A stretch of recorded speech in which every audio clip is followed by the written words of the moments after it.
2 ശതാബ്ദത്തിനിടെയുണ്ടായ ശക്തമായ സൗര കൊടുങ്കാറ്റിന്റെ ഭാഗമായി രൂപം കൊണ്ട നോർത്തേൺ ലൈറ്റ്സ് എന്ന നോർത്തേൺ ഓറ വിവിധ രാജ്യങ്ങളിൽ ദൃശ്യമായിരുന്നു.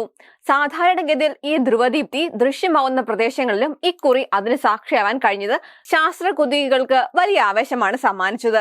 അത്തരത്തിൽ ഇന്ത്യയിൽ ഈ ധ്രുവദീപ്തി കാണാൻ കഴിഞ്ഞ സ്ഥലമായിരുന്നു ലഡാക്കിലെ ഹൻല എന്ന ഗ്രാമം. സമുദ്രനിരപ്പിൽ നിന്ന് ഏതാണ്ട് 1500 അടി ഉയരത്തിൽ സ്ഥിതി ചെയ്യുന്ന ഹൻലയിൽ ഇന്ത്യൻ ഇൻസ്റ്റിറ്റ്യൂട്ട് ഓഫ് ആസ്ട്രോഫിസിക്സിന് കീഴിൽ ഒരു ആസ്ട്രോണമിക്കൽ ഒബ്സർവേറ്ററി സ്ഥിതി ചെയ്യുന്നുണ്ട്. ഇവിടെ ഗ്രഹങ്ങളെയും മറ്റ് ആകാശ വിസ്മയങ്ങളെയും നിരീക്ഷിക്കാനായി സ്ഥാപിച്ചിരിക്കുന്ന ഭീമൻ ടെലിസ്കോപ്പ് ലോകത്ത് തന്നെ ഏറ്റവും ഉയരത്തിൽ സ്ഥിതി ചെയ്യുന്ന ദൂരദർശിനികളിൽ ഒന്നാണ്.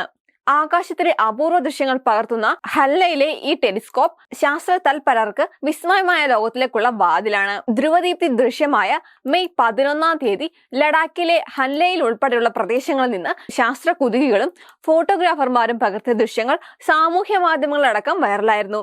എന്നാൽ ഏറെ വിസ്മയിപ്പിക്കുന്ന മറ്റൊരു ദൃശ്യം ഹൻലയിലെ ആസ്ട്രോണമിക്കൽ ഒബ്സർവേറ്ററി പുറത്തുവിട്ടത് അധികമാരും ശ്രദ്ധിച്ചിരിക്കാൻ വഴിയില്ല. ഭീമൻ ടെലിസ്കോപ്പിൽ ഘടിപ്പിച്ച ക്യാമറകൾ പകർത്തിയ ഒരു രാത്രിയുടെ മുഴുവൻ ടൈം ലാപ്സ് വീഡിയോയാണിത്. ഏറെ വ്യത്യസ്തമായ നോർത്തേൺ ഓറയുടെ മനോഹാരിത ഈ ആകാശ ദൃശ്യങ്ങൾ നമുക്ക് മുന്നിൽ വരച്ചു തരും. നിറങ്ങളുടെ വിസ്മയത്തിനപ്പുറം ഉൽക്കകൾ പോലെയുള്ള ആകാശഗോളങ്ങളും അതിന്റെ മനോഹാരിത വർദ്ധിപ്പിക്കുന്നു. സൂര്യന്റെ അന്തരീക്ഷത്തിൽ നടന്ന സൗര കൊടുങ്കാറ്റ് മെയ് 10-ാം തീയതി വെള്ളിയാഴ്ച വൈകി ആരംഭിച്ച് ഞായറാഴ്ച വരെ നിലനിൽക്കുമെന്നായിരുന്നു ശാസ്ത്രജ്ഞർ വിശദമാക്കിയിരുന്നത്.